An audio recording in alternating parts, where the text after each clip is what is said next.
सोमवार का दिन है, 5 अगस्त है।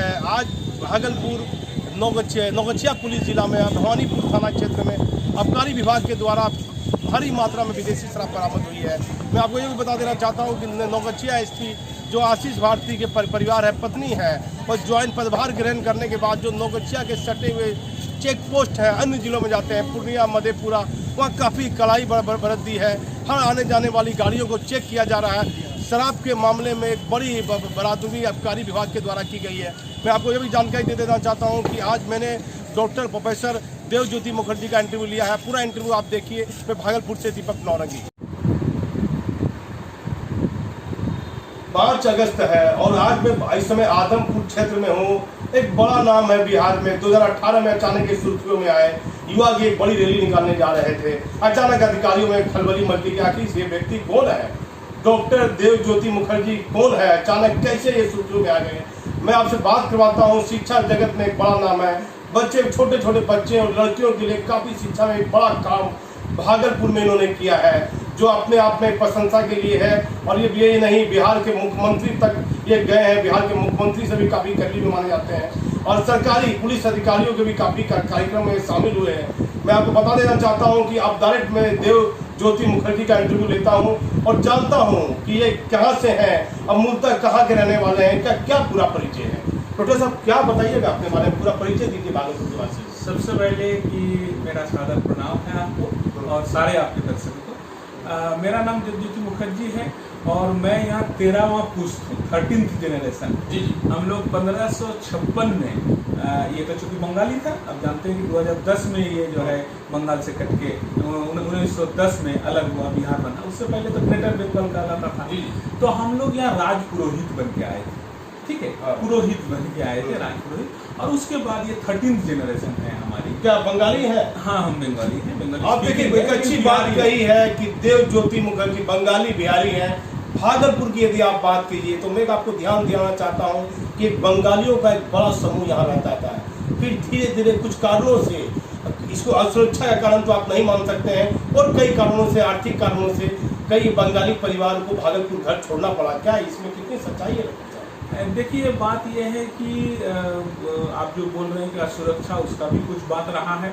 और जहाँ तक प्रेफरेंस की बात है, जब अलग बिहार हुआ तो सबको मातृभाषा अपना पसंद आता है। अब हमारा ही उदाहरण ले लीजिए। मुझे ये बताइए पहले कि कितने बंगाली परिवार थे भागलपुर में? भागलपुर एक समय यहाँ अध्युषित था। 26,000 वोटर थे जिस समय विजय मित्रा जीते पहली बार।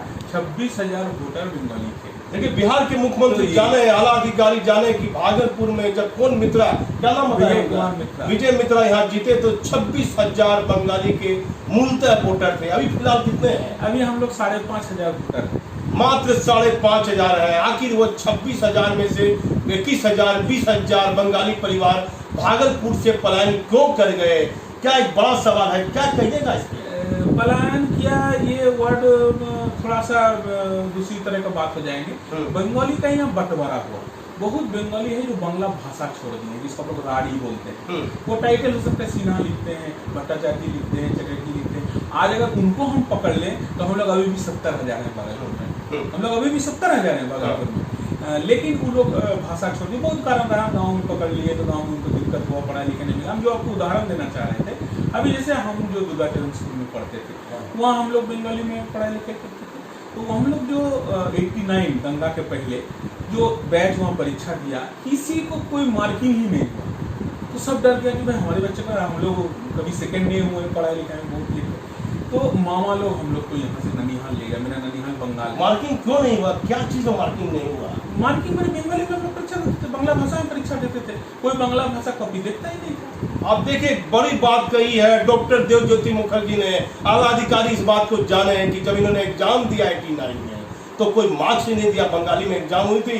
और एक बड़ी बात कही, कौन साल की बात है? 89 के पहले हम तो 92 में दिए। 89 का जो बैच एग्जाम दिया, 89 तो अच्छा से अच्छा लड़का तो 34% था, 35% समझ में ही नहीं आता है। इसका मतलब कॉपी जांच नहीं हो रहा है। तो हम लोग बंगाल चले गए, ननिहाल। मेरा ननिहाल है बंगाल। आप बंगाल चले गए? हाँ, मैंने हमको भेज दिया गया ननिहाल में पढ़ने को, दोनों भाई। कितने साल की उम्र में? उस समय 8 में पढ़ते थे। मैंने 11 साल में, 11-12, ज़्यादा से ज़्यादा 12। कौन सा ईस्वी था? 89, दंगा के जस्ट पहले। देखिए, दंगा से पहले ये छोटी उम्र में इनको कलकत्ता हावड़ा भेजा गया पढ़ाई करने के लिए। उसके बाद क्या हुआ? तो वहाँ भी हमने परचम लहराया। आपको जान के बहुत खुशी होगी, बिहार का लड़का वहाँ भी जो है बहुत आला दर्जे से हम लोग मैट्रिक पास किए वहाँ से। बंगाल से मैट्रिक पास? बंगाल से क्या, बंगाल के कहाँ से मैट्रिक आपने पास? उत्तर 24 परगना, नॉर्थ 24 परगना एक डिस्ट्रिक्ट है, और वहाँ हाली शहर एक जगह है, मुफस्सल इलाका है। ये भागलपुर जैसा टाउन नहीं है, एकदम मुफस्सल इलाका है, लेकिन पढ़ाई लिखाई में बहुत आगे है। क्या पिताजी ने पढ़ाया? किसने पढ़ाया? मामा लोग वहाँ ले, मामा ने उस समय। हाँ, मामा ने पढ़ाया। मामा लोग सब टीचर थे। क्या नाम था मामा का? गौरी प्रसाद मुखर्जी, गांगुली, गौरीपद गांगुली है। फिर कैसे मैट्रिक पास करने के बाद? मैट्रिक पास करने के बाद हम यहाँ आए, भागलपुर आए, और यहाँ के एनडी कॉलेज से हमने ISC-BSc सब किया, BA किया। उसके बाद फिर हम नौकरी पे आए, तो यहाँ अपना। देखिए, मैं बता देता हूँ बिहार के, भागलपुर के वासियों को, बिहार के अधिकारियों को, कि ये मैट्रिक तक बंगाल में पढ़ेगा, आंवला में पढ़े। उसके बाद टेनबी कॉलेज में नाम लिखाया, टेनबी कॉलेज से पढ़ाई आगे पूरी की, और उसके बाद आगे का क्या दौर है? मैं डॉक्टर साहब आगे का क्या? मैं फिर XLRI गया। XLRI आप जानते हैं, जमशेदपुर XLRI जो कि एशिया के सबसे बड़ा मैनेजमेंट इंस्टीट्यूट। झारखंड गए? झारखंड। वहाँ से हमने एंटरप्रेन्योरशिप मैनेजमेंट, मैंने उद्यमिता, कैसे आप स्वरोजगार करेंगे। जमशेदपुर से? जमशेदपुर से। हाँ। हमने फुल टाइम कोर्स वहाँ से किया। इस बीच में हमने नौकरी भी किया। नौकरी करते करते, ये भी उदाहरण है, नौकरी करते करते हमको पेड लीव मिला प्राइवेट कंपनी से कि आप जाके दूसरा हायर एजुकेशन करें। तो ये सब करके हमने 2013 में हम वो XLRI से किए, और लास्ट 10 साल में हमने यहाँ के युवाओं को कि आप केवल नौकरी के पीछे मत भागो, तुम अपना स्वरोजगार करो, 10 आदमी को रोजगार दो, तुम रोजगार देने वाला आदमी तैयार। कब तक जमशेदपुर में रहे? जमशेदपुर में 13-14 2 साल रहे? नहीं, वो 1 साल का कोर्स था। 1 साल का कोर्स। देखिए डॉक्टर साहब 13 और 14 जमशेदपुर में पढ़ाई किए और नौकरी भी किए वहाँ। पढ़ाई के साथ साथ रोजगार योजना को आगे बढ़ाने के लिए, युवाओं को आगे बढ़ाने के लिए एक मुहिम छेड़ दी पूरे देश में। ये बिहार और झारखंड में, जमशेदपुर से भागलपुर ये आए। मैं ब्रेक लेता हूँ, फिर आगे भागलपुर की स्थिति के बारे में बात करता हूँ। डॉक्टर साहब से मैं पूछता हूँ कि ये भागलपुर में जो शिक्षा की बात, रोजगार की बात, तो काफी रिक्शा चालक हुई है, महत्वपूर्ण रोजगार देने का काम इन्होंने किया है, और बड़ी संस्था से, नेशनल संस्था से हाल फिलहाल ये जुड़े हैं। मैं उनसे पूरी बात करता हूँ। पहले बताइए डॉक्टर साहब, क्या शिक्षा के लिए भागलपुर में आपने कैसी शुरुआत की?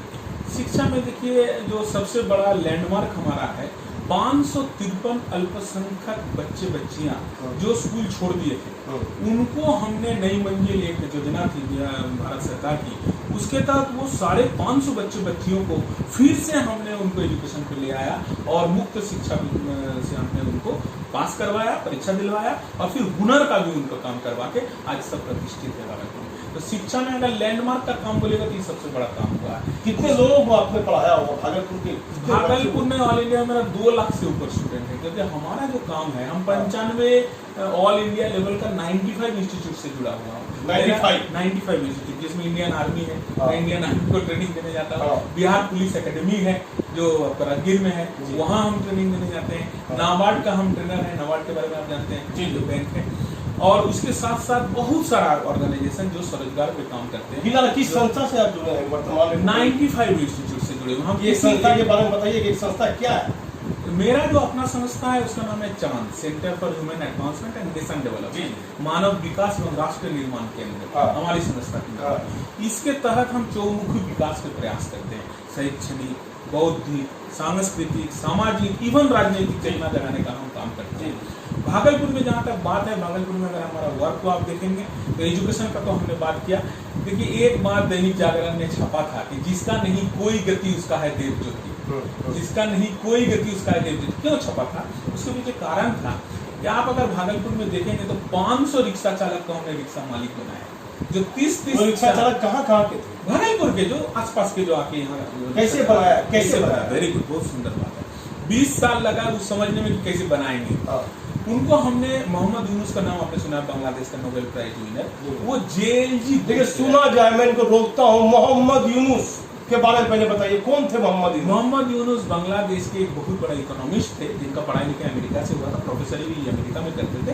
लेकिन उन्होंने बांग्लादेश में आके ग्रामीण के नाम से वो अपना संस्था खोले, और ग्रामीण बैंक, ग्रामीण टेलीकॉम। मोहम्मद यूनुस से आप प्रभावित थे? मोहम्मद यूनुस ने दिखाया कि गरीब बेईमान नहीं होता है, गरीब को मौका देना चाहिए। सबसे अगर कोई गरीब ईमानदार है तो वो गरीब है। लेकिन उसके ऊपर मॉनिटरिंग करना होगा। आप उसको छोड़ देंगे, उसका पेट का दिक्कत है, वो खर्चा कर देगा तो फिर दोबारा आपको नहीं दे पाएगा। लेकिन अगर उसके ऊपर आप मॉनिटरिंग करते, उसको अगर देखभाल करते, वही काम हमने भागलपुर में अपनाया। 5 रिक्शा चालक को ज्वाइंट लायबिलिटी ग्रुप बनाया, एक दूसरे का गारंटर, और 5 रिक्शा एक साथ हमने दिया। भागलपुर का तमाम पैसे वाले आदमी हमको मदद किए, एक पैसे इंटरेस्ट नहीं लिए। अब एक बड़ी बात कही है डॉक्टर साहब ने, गरीब कभी बेईमान नहीं होता है। अच्छी बात कही, एक अच्छा संदेश दिया है बिहार की जनता को जी। तो 5 का ग्रुप बना के 75,000 रुपया 5 रिक्शा का लगता था। हम एक आदमी को पकड़ते थे कि 8 महीना के लिए आप 75,000 रुपया दीजिए, 8 महीना में 75,000 के 75,000 लौटाएंगे, कोई इंटरेस्ट नहीं होगा। और आपको जान के बड़ी खुशी होगी कि वो 100 ग्रुप मैंने 500 रिक्शा चालक एक भी डिफॉल्टर नहीं हुआ। और 8 महीना 10 दिन 250 दिन का डेली इंस्टॉलमेंट जो वो भाड़ा देता था रिक्शा का, वही उसका डेली इंस्टॉलमेंट हो गया 60 रुपया, और वो जमा करके वो अपना रिक्शा अपना मालिक बन गया, चला रहा है, 5 रिक्शा बना रहा है। लेकिन अभी क्या है कि ई रिक्शा आने के बाद रिक्शा वाले को बहुत दिक्कत हो गया। अभी जो हम स्कीम लेके आए हैं कि ई रिक्शा में कन्वर्ट करेंगे इनको, तो उसको हमने गवर्नमेंट को भी भेजा, हम कमिश्नर साहब को यहाँ भी दिए हैं। स्मार्ट सिटी योजना में ये है, पटना में ऑलरेडी 1000 रिक्शा वाला को ये दिया गया है ई रिक्शा। गरीबों के लिए कौन सोचता है? डॉक्टर देव मुखर्जी इंसान के तौर पर एक अच्छा काम कर रहे हैं, बड़ा काम कर रहे हैं। 500 रिक्शा चालक को रिक्शा तो दिलाया ही, लेकिन कहते हैं कि जब ई रिक्शा आया तो रिक्शा चालक की डिमांड कम हो गई, लोग ई रिक्शा में बैठने लगे। अब इनकी इच्छा है, आर्थिक इच्छा है कि ई रिक्शा में उसे कन्वर्ट करें, कि वह 500 रिक्शा चालक को ई रिक्शा कैसे मिलेगा, इसके लिए मुहिम में जुड़े हुए हैं, लगे हुए हैं एकदम। और केवल यही नहीं, उनको अपना घर हो, हमने इक्वल डेली इंस्टॉलमेंट का कॉन्सेप्ट ले आया। इक्वल डेली इंस्टॉलमेंट देना है, उनको छोड़ देंगे तो नहीं दे पाएगा। और उनको हम 1 रूम फ्लैट बना के देंगे, 100 रुपया डेली इंस्टॉलमेंट देंगे, उनका घर अपना होगा, जो कि सपना होता है। कोई मंदिर के यहाँ बिताता है, कोई गाछ के नीचे बिता रहा है रिक्शा वाला अपना जिंदगी, उसको अपना फ्लैट होगा, वो भी महल में रहेंगे जैसे आप रह रहे हैं, हम रह रहे हैं। ये भी कल्पना है। लेकिन अब रोजगारी कम हो गया ई रिक्शा आने से, इसलिए वो अभी बना हुआ है। आप थोड़ा देर पहले बंगाली परिवार का बात कर रहे थे, पलायन का बात कर रहे थे, तो आपको जान के खुशी होगी कि 19 बंगाली फैमिली को हमने यहाँ अपार्टमेंट बना के दिया, और जो वो भाड़ा दे रहे थे दूसरी जगह, वही उनका इंस्टॉलमेंट बांध के उनका अपना घर। देखिए, एक बहुत बड़ी मैं जानकारी दे देता हूँ। 19 बंगाली के परिवार को बसाया, उसे अपार्टमेंट दिलाया, जो दूसरे जगह के किराया दे रहे थे, उसे भागलपुर, इसी आदमपुर थाना क्षेत्र के आसपास बसाने का काम किया बंगाली परिवार के लिए। भागलपुर की देश के कोने कोने तक इस बंगाली परिवार के बारे में लोग जानते हैं। एक सभ्य परिवार था ये बंगाली परिवार, जिसे डॉक्टर शंकर भी लोग कहते हैं कि बंगाली परिवार से ही आते हैं, और बंगाली जी पूजा भी करते हैं। क्या कहिएगा डॉक्टर साहब, आपने तो काफी मेहनत की है, काफी कुछ किया है भागलपुर के वासियों के लिए। एकदम। पिता का क्या योगदान रहा आपके पिता? मेरे पिताजी आध्यात्मिक आदमी थे, और 12 साल वो साधना किए थे नवद्वीप में जाके गुरुकरण करके, और उसके बाद गुरुजी का आदेश हुआ कि नहीं, इस जन्म में आपका नहीं होगा, अगले जन्म में आपको होगा वो आध्यात्मिक चीज, आप जाके शादी कीजिए। तो एट द एज ऑफ 39, 39 साल में वन में आके उन्होंने शादी किया। इतने बड़े बड़े दाढ़ी होते, तो दाढ़ी बाबा के नाम से कोई रिक्शा वाला पैसा नहीं लेता था। हम लोग को अभी भी बोला जाता है दाढ़ी बाबा के बेटे हैं।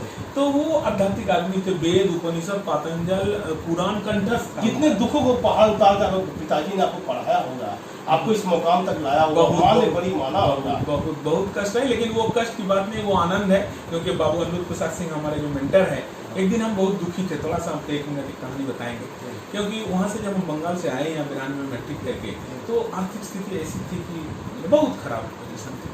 तो हम ट्यूशन पढ़ा के घर चलाते थे और फिर पढ़ाई लिखाई करते थे, तो हम बहुत दुखी थे। तो एक दिन हम बाबू अनिरुद्ध प्रसाद सिंह हमारे मेंटर के पास गए कि सर हमारे साथ ऐसा क्यों हो रहा है, सब बच्चा को घर से 3000 4000 रुपये मिलता है, सिनेमा देखता है जाके, और हमको सुबह से रात तक ट्यूशन पढ़ा के ये काम करना पड़ता है। तो मेरा बुलाने वाला नाम पप्पू है। तो सर ने कहा कि पप्पू, मानो तो अभिशाप नहीं तो वरदान, ये अभिशाप है तुम्हारे लिए, इतना अच्छा पढ़ने लिखने में लेकिन मौका नहीं मिल रहा है, तो अभिशाप हो रहा है। लेकिन ये वरदान भी है, यहाँ से तुम उत्तक के निकलो कि हर एक माँ कहे कि मेरे पेट में भी देवज्योति जैसा संतान पैदा हो। कौन व्यक्ति था जो? ये बाबू अनिरुद्ध प्रसाद सिंह हमारे मेंटर, मुक्ति निकेतन कटोरिया। यहाँ पहले स्टूडेंट कोचिंग सेंटर चला करता था उनका। भागलपुर में कोचिंग सेंटर का कॉन्सेप्ट उन्होंने दिया। MSc, double MSc, MA, M.Ed उनका क्वालिफिकेशन है। लेकिन बंगाली परिवार से जुड़े डॉक्टर जी कहते हैं कि जब ये हावड़ा से आए थे, मैट्रिक पर पास करके आए थे तो दाने दाने के लिए मोहताज थे, रहने की दिक्कत थी, आर्थिक तंगी से जुड़ रहे थे, लोगों को पढ़ाकर अपने परिवार का जीवन यापन करते थे। एक व्यक्ति आए, भगवान का रूप में इनके लिए आए और एक बड़ा मुहिम, एक बड़ी इनको ऊर्जा शरीर में देके गए। आज वह ऊर्जा कई घर को जला रही है, कई घर में रोशनी करने का काम कर रही है। मैं आपको बता देना चाहता हूँ कि बिहार के मुख्यमंत्री भी जाने कि एक देव ज्योति ने कई हजार नहीं कई लाखों घरों को बनाया है, उजाला नहीं है। नहीं तो लोग आजकल तो नेगेटिव सोचते हैं, पॉजिटिव सोचने वालों की संख्या बहुत कम देखी जाती है। क्या कहिएगा डॉक्टर साहब, आपका तो भागलपुर है, विधानसभा चुनाव है, मैं ब्रेक लूंगा, फिर बिहार के मुख्यमंत्री के बारे में पूछूंगा, कैसी आपको ये सरकार लग रही है? ब्रेक लेता हूं। मैं डॉक्टर देव मुखर्जी से पूछूंगा कि बिहार में नीतीश कुमार की सरकार है, आने वाले समय विधानसभा चुनाव है, कि कोरोना जैसी महागंभीर बीमारी में क्या चुनाव होना कितना उचित है? डॉक्टर साहब देखिए, चुनाव जो है सबसे खूबसूरत चीज है गणतंत्र की, लेकिन हम उस कंडीशन में है कि नहीं चुनाव कराने का। ये बिहार सरकार की बात नहीं है, चुनाव आयोग की सोचने की बात है कि चुनाव चाहे तो कर सकते हैं। अब कहाँ हुआ है कहाँ नहीं हुआ है जरा सा आप देख लीजिए। अभी इस दरमियान में केवल साउथ कोरिया में चुनाव हुआ है। कैसे कराया उसने चुनाव? एक आदमी का टेम्परेचर टेस्ट हुआ, जिसका 99 टेस्ट हो, उसको क्वारंटाइन बूथ में ले जाके उसको आपका वोटिंग कराया गया। आपको अभी सारे बिहार में 74,000 वोटिंग स्टेशन है जहां वोट देते हैं जी। अगर आपको क्वारंटाइन मेंटेन करना है, डिस्टेंस मेंटेन करनी है, तो कम से कम 34,000 एक्स्ट्रा बूथ आपको करने पड़ेंगे, 1,06,000 बूथ करने पड़ेंगे, जिसके लिए आपका चुनाव का जो खर्चा है वो कम से कम 1.5 गुना हो जाएगा। जनता पे पड़ेगा, वो जनता पे पड़ेगा। क्या आपको लगता है कि इंसानियत के नाते अभी विधानसभा चुनाव होना चाहिए? चुनाव है तो क्या कहना चाहते हैं? आप तो बड़ा अनुभवी आदमी है, काफी आपने बसाया है, रिक्शा चालक को आपने बनाया है। देखिए, दोनों बात है, बायस होकर बात करने से नहीं होगा, क्योंकि ये हम लोग कटिबद्ध हैं कि 29 नवंबर को अगर डेट पूरा हो रहा है तो 29 नवंबर तक हम नया सरकार वहाँ दे दे, नया विधानसभा तैयार हो जाए। और हम लोग बहुत लड़ाई लड़के राजतंत्र से लोकतंत्र में आए हैं, इसलिए उस खूबसूरती को हमको बर्बाद नहीं करेंगे। लेकिन साथ ही साथ इस स्थिति में अगर हम इसको एक्स्ट्रा खर्चा देख रहे हैं, जीडीपी हमारा 4% से आगे बढ़ नहीं रहा है, अभी शिक्षा पे 6% जीडीपी खर्चा करने की बात हो रही है, लेकिन अब मेरा बात को मानिए कि वो 6% क्या वो 3% पे उतर जाएगा। सबसे पहले कटौती अगर कहीं होती है ना तो वो एजुकेशन पे होती है। तो आप 6% जीडीपी पे खर्चा करने की बात हुई है नई शिक्षा नीति में, लेकिन वो 3% करना भी मुश्किल होगा, क्योंकि पैसा ही नहीं है आपके पास। राज्य सरकार पर पैसा नहीं है सैलरी देने का, पेंशन हम नहीं दे पा रहे हैं।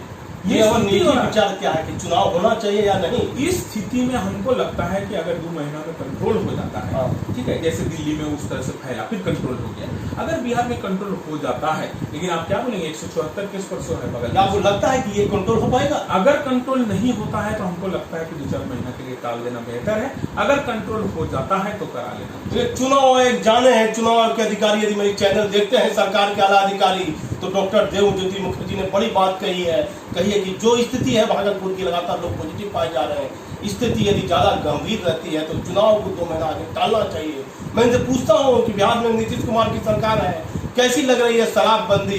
काफी मुख्यमंत्री ने काम किया है, कोरोना लेके क्या कहिएगा? बिहार की सरकार क्या काम की है कोरोना को लेकर? देखिए, 8700 करोड़ रुपया बिहार सरकार ने खर्चा किया है, ये सोचना पड़ेगा। एक पार्ट को बाद में बात करते हैं, पहले इस पॉजिटिव पार्ट को आप देखिए। उसमें बंगाल सरकार का देखिए आप, मात्र 250 करोड़। आप ये कंपैरिजन देखिए, कोशिश हुआ, खाता में डायरेक्ट ट्रांसफर हुआ है, लैकुना बहुत रह गया है। आपके पास डॉक्टर, कोरोना नहीं, कोरोना के पहले भी आपके पास 34% डॉक्टर का सिक्का लिखा है, अभी डॉक्टर भी कोरोना ग्रस्त होते चले गए। अब समय पे किट नहीं मिला, बहुत सारे दिक्कतें आए, डॉक्टर बिना हथियार का लड़ाई लड़े, हम लोग उनको लड़ने के लिए भेज दिया और हथियार नहीं दे पाए, हम किट उनको समय पे मुहैया नहीं करा पाए, हमारे अच्छे अच्छे ज्वेल डॉक्टर मर रहे हैं। तो उस स्थिति में ये अचानक आया, इसलिए इसको खाली सरकार का ही दोष है ऐसा नहीं, हम तैयार नहीं हो सकते उस लेवल में। लेकिन अभी जो सिचुएशन है, कोशिश किया गया है इसको लड़ने का, और अभी हमको पूरा उम्मीद है कि जैसे दूसरा स्टेट में भी कंट्रोल हुआ, उस तरह बिहार में भी कंट्रोल होने की उम्मीद है। और बिहार में लड़के में, आदमी में इम्यून पावर बहुत स्ट्रांग है। यहाँ के सत्तू में, यहाँ के मिट्टी में वो दम है, यहाँ के कच्चा प्याज में वो दम है कि आप वो इम्यून डेवलप करें। बिहार के मुख्यमंत्री में कितना दम है डॉक्टर साहब, ये बताइए। बिहार के मुख्यमंत्री में गवर्नेंस की जहाँ तक बात है, हम डायरेक्ट समालोचना करना उचित नहीं समझेंगे। हम यही बोलेंगे कि आज के दिन में उनको आंख खोल के सारे बात को विचार, आप एक समय अगर बहुत बढ़िया काम किए हैं, आप जंगल राज से निकाल के अगर आप अच्छा बिहार बनाने का कल्पना किए हैं, सुशासन का अगर बात किए हैं, आज आपका सुशासन कुशासन में बदल रहा है। बहुत सारा जगह ऐसा है जो सुशासन के नाम से आपको ठेंगा दिखा रहा है। आज फिर से आपको इच्छा शक्ति को बढ़ाने की जरूरत है। आज फिर से आपको जो आप पहले वाला जो झलका था, आपका पहला मंत्रालय जो 5 साल आपने किया था, उस तरह से फिर गवर्नेंस लाने की जरूरत है। अच्छी बात कही डॉक्टर देवज्योति मुखर्जी ने। मुख्यमंत्री जी, यदि आप मेरी बात सुनते हो तो सुनिएगा डॉक्टर जी साहब ने क्या कहा। 5 साल काफी अच्छा रहा बिहार के मुख्यमंत्री नीतीश कुमार का, लेकिन अभी जो स्थिति है ये आपके शासन की, ये शासन नहीं कुशासन का है कि अपनी आंख को खोलिए, देखिए आपके अधिकारी क्या कर रहे हैं। राशन कार्ड की क्या स्थिति है, भागलपुर के विधायक ने इस मामले को उठाया था, क्या कहिएगा राशन कार्ड को लेकर? राशन कार्ड तो अभी ऐसा देखा जा रहा है कि जिसको राशन कार्ड मिलना चाहिए उसको नहीं मिला है, और जिसको नहीं मिलना चाहिए उनके हाथ में राशन कार्ड पड़ा हुआ है। तो इसमें देखिए इतना बड़ा जब काम होता है और पीछे टाइम बाउंड रहता है कि जल्दी कर दे तो दिक्कत होते हैं, लेकिन इसके लिए रिस्पॉन्सिबिलिटी तो किसी को लेना पड़ेगा। कोई रिस्पॉन्सिबिलिटी लेता ही नहीं है, नहीं ये मेरा काम नहीं है, नहीं वहां जाइए, वो उनका काम है, उनका काम है। एक आदमी तो रिस्पॉन्सिबिलिटी होगा, रिस्पॉन्सिबल होगा कि ये मेरा जिम्मा है, हम इसको सुधार देते हैं। हम नहीं बोलने की गलती नहीं होगा, तो इज ह्यूमन, आदमी से गलती होता है, लेकिन कितना जल्दी हम उसको सुधार लें। अभी बाढ़ आप देख रहे हैं, क्या प्रलयंकारी बाढ़ आया हुआ है नॉर्थ बिहार में। इस बाढ़ में भी जो काम होना चाहिए जिस तरह से, ठीक है आप खर्चा कर रहे हैं, आप कोशिश कर रहे हैं, लेकिन रिजल्टेंट रिजल्ट अंततोगत्ता क्या जमीन में दिख रहे हैं रिजल्ट, ये जरा सा समझने की बात है। स्थिति बहुत गंभीर स्थिति। डॉक्टर साहब ने अच्छी बात कही है कि काफी खर्चा कर रहे हैं मुख्यमंत्री जी, काफी संवेदनशील भी कहा है सारे में, लेकिन कहा महत्वपूर्ण बात कहा है कि आप देखिए बाढ़ आई हुई है, कोरोना जैसी गंभीर बीमारी है, काम आपका कहाँ तक हो पा रहा है, क्या इसका रिजल्ट निकल पा रहा है? देखिए अधिकारियों से पूछिए। मैं पूछता हूँ डॉक्टर साहब, यहाँ विधायक है अजीत शर्मा, MP है अजय मंडल, क्या लगता है दोनों के बीच विपक्ष में है कांग्रेस में अजीत शर्मा, ये जदयू पार्टी के अजय मंडल है, क्या कहिएगा? विधायक ने कभी लोगों को राशन नहीं बांटा, लोगों को सवाल ही पूछे। देखिए दोनों जनप्रतिनिधि से जो आशा किया गया था उस पर खड़ा नहीं उतरे, एकदम साफ सुथरे बात में खड़ा नहीं उतरे। जो भी कारण रहा हो, कोई विपक्ष में तो कहेंगे कि हमको जो है साथ नहीं मिला, और अभी लिंका ही कहेंगे कभी 6 महीना 8 महीना हुआ है, हमको टाइम और दिया जाए, ये कहेंगे, लेकिन दोनों में से कोई अपेक्षा अनुरूप काम नहीं हो पाया, एकदम साफ, इसमें कोई बेबाकी से मैं कहूँगा। देखिए डॉक्टर साहब ने कहा भागलपुर के विधायक के बारे में, MP के बारे में, ये संतुष्ट नहीं है, खुश नहीं है। मैं आपसे ब्रेक लूंगा, पूछूंगा डॉक्टर साहब से इनके पारिवारिक जिंदगी के बारे में। पूछते हैं डॉक्टर साहब, पारिवारिक जीवन कैसे, कब शादी किया? शादी हम थोड़ा लेट किए, क्योंकि हमको बहन का भी शादी करना था और भी जिम्मेवारी। कितनी बहन थी डॉक्टर साहब? एक ही बहन है। कहाँ शादी? हमारे साथ ही रहती है, लेकिन उनका शादी मनियार दुमका में हुआ है। मेरा शादी 2011 में हुआ है, थोड़ा लेट है, और एक ही संतान है हमारा, एक लड़का है। क्या आपको लगता है कि भागलपुर की, बिहार की विचारधारा के लिए, यहाँ के विकास के लिए क्या कहना चाहिएगा भागलपुर की जनता को? कोरोना में यहाँ की पत्रकारों को, यहाँ प्रिंट मीडिया है, सोशल मीडिया है, काफी जनता है, उसको क्या संदेश देना चाहते हैं? कोरोना से डरना नहीं है, कोरोना को सामना करना है, और हम लोग सामना कर ही रहे हैं। बिहार को हेड्स ऑफ है कि अपने बूते पे बिहार के आदमी ने सामना किया इसको, और 95% केस में हम लोग जीत रहे हैं। 5% केस में जो ऐसा हो रहा है उसके पीछे भी और कोई बीमारी रह रहा है, इसलिए हो रहा है। इसलिए कोरोना की चिंता नहीं करना, लेकिन प्रिकॉशन रखना है, जो सावधानी बरतनी है वो तो रखना ही रखना है। जहाँ तक यहाँ के सूबे की डेवलपमेंट की बात है जो आप कर रहे हैं, बिहार को एंटरप्रेन्योरियल बिहार बनना होगा, नहीं बिहार उद्यमी बिहार बनना पड़ेगा। हर एक हाथ को काम खुद से लेना पड़ेगा। यहाँ कोई ऐसा फैक्ट्री नहीं बनने जा रहा है जहाँ 15,000 आदमी को रोजगार होगा। लिख लीजिए आप, नहीं होने वाला है। यहाँ का वो पॉलिटिकल, वो सोशल कल्चरल, वो इकोनॉमिकल स्टैंडर्ड नहीं है कि बड़ा फैक्ट्री खोले 10-12 हजार आदमी काम करे। यहाँ 10-12 हजार छोटा बिजनेस जरूर खोला जा सकता है, जहाँ 2 से 3 आदमी को रोजगार दिया जा सकता है। ये हम लोग प्रयास कर रहे हैं कि उद्यमी बिहार। अभी आपको सर पता है कि नहीं पता है, अभी हमारा सिलेक्शन जो है हुआ है राष्ट्र निर्माण मंच में। जो राष्ट्र निर्माण मंच एक मूवमेंट है, एक क्रांति है, जो 5th इंडस्ट्रियल रिवॉल्यूशन लाने जा रहा है। अभी देश में 17 आदमी के पास 79% पैसा है। सारा देश का पैसा का 79% पैसा केवल 13-14 आदमी के पास है। काहे ऐसा होगा? क्यों? आपके पास पैसा नहीं रहना चाहिए, आपके पास, हमारे पास नहीं रहना चाहिए। तो वो इंडस्ट्रियल रिवॉल्यूशन हुआ ही नहीं कि एक आम आदमी भी औद्योगिक नीति अपना के वो उद्यमी बन सके। ये करने जा रहा है हमारा राष्ट्र निर्माण मंच। 2 करोड़ नया एंटरप्राइज तैयार करेंगे। 5 करोड़ आदमी को रोजगार देंगे, 8,000 सिटी मैंने ये जो सिटी देखना है ऐसा नहीं, गांव में वो फैसिलिटी डेवलप कराएंगे कि गांव से पलायन ही नहीं हो शहर की हो, वही रोजगार मिले, वही एंटरटेनमेंट मिले, वही मौका, शुद्ध हवा मिले, वो मिल ही रहा है। तो उसको हम लोग वहाँ डेवलप करने का प्रयास कर रहे हैं, अपनी कल्चर को डेवलप करनी है, एनवायरनमेंट को डेवलप करनी है। तो अभी हमको शीर्ष नेतृत्व में मिला है ये चांस सेवा देने का, ये काम हम कर रहे हैं। और दूसरा आप देख रहे हैं कि IDO, Indian Democratic Youth Organisation, जिसके तहत हम लोग सारे जिले में, सारे ब्लॉक में, सारे पंचायत में यूथ को हम लोग गोलबंद कर रहे हैं कि अपना भलाई तुमको अपने करना है, चिंता नहीं चिंतन करो। चिंता मैंने प्रॉब्लम के बारे में सोचना, चिंतन मैंने सॉल्यूशन खोज के निकालना। तो वो सॉल्यूशन खोजने का जो काम हम लास्ट 10 साल से काम कर रहे हैं। आप भागलपुर से बिलोंग करते हैं, आप जानते होंगे 2018 में जो युवा लेके हमने क्रांति किया था भागलपुर में, जो अंग युवा महोत्सव का नाम था, जिसको रोकने के लिए तमाम आदमी लग गए थे कि इसको रोक देना है, क्यों ये होगा, कोई नहीं रोक पाया। उसके बाद 2019 में हमने बिहार झारखंड युवा महोत्सव पटना में गांधी मैदान में किया, जो सारे बिहार का 38 जिला, झारखंड का 24 जिला, 62 जिला से हजारों हजार की संख्या में पूरा गांधी मैदान भरा। और हम लोगों ने वो बिगुल को फूंका कि गांधी मैदान से ही संपूर्ण क्रांति जेपी ने ले आया था। ये जेपी का ही क्रांति का दूसरा रूप आपको सामने आ रहा है, और इसका नाम है सार्थकता क्रांति। सफल एक चोर भी होता है, बड़ा चोरी किया, सफल हो गया। आप सार्थकता क्या है? आप डॉक्टर बने हैं, आप महल बना लिए, वो आपकी सफलता है। आपके यहाँ से एक भी गरीब रोगी अगर लौट के चला गया तो आप सार्थक नहीं है। आप अगर यहाँ के डीएम हैं तो आपको सब सैल्यूट ठुकता है कि आपकी सफलता है। लेकिन आपके यहाँ से एक एक गरीब को एक एक सरकारी योजना अगर उसको घर तक पहुंच जाता है, वो आपकी सार्थकता है। हमारी क्रांति फुलफिलमेंट रिवॉल्यूशन है, सार्थकता क्रांति है। प्रोफेसर देवज्योति मुखर्जी अगर यहाँ बैठा हुआ है, आपका अगर इंटरव्यू हो रहा है, ये हमारी सफलता है। लेकिन हमारी सार्थकता तब होगी जब हम सारे बिहार को एक एक आदमी को हाथ में हम रोजगार दे देंगे। तो हमारी अभी जो क्रांति हम चल रहे हैं, ये सफलता नहीं, सार्थकता क्रांति। डॉक्टर साहब, मैं एक अहम सवाल आपसे करूंगा। लगातार लॉकडाउन बढ़ता चला गया है, काफी रिक्शा चालक, ठेला चालक, आर्थिक तंगी, जिनको एक एक पैसे का साधन नहीं है, कमाई नहीं है, क्या उनको राशन मिलना चाहिए, नहीं मिलना चाहिए? एकदम राशन जो है बीपीएल को ही मिलना चाहिए। जो एकदम नीचे तबके के आदमी हैं, उनको हमको हेल्प करना ही चाहिए। लेकिन वो हेल्प करके हम उनको हेल्प नहीं कर रहे हैं, हम हमारे राज्य को हेल्प कर रहे हैं। हमारा राज्य विकसित हो रहा है। जैसे हम सोचेंगे कि हम उसको दान कर रहे हैं, उसको हम उसके ऊपर बहवाई ले रहे हैं, तो हमारी सारी चीजें, काफी जाति में, हिंदू में, मुस्लिम में काफी संख्या में लोग भूखे रह रहे हैं, भूखे सो रहे हैं। लोगों को तंगी है, छोटे छोटे बच्चे क्षेत्र पर भूखे सो जाते हैं, बच्चे सो रहे हैं, बूढ़े सो रहे हैं।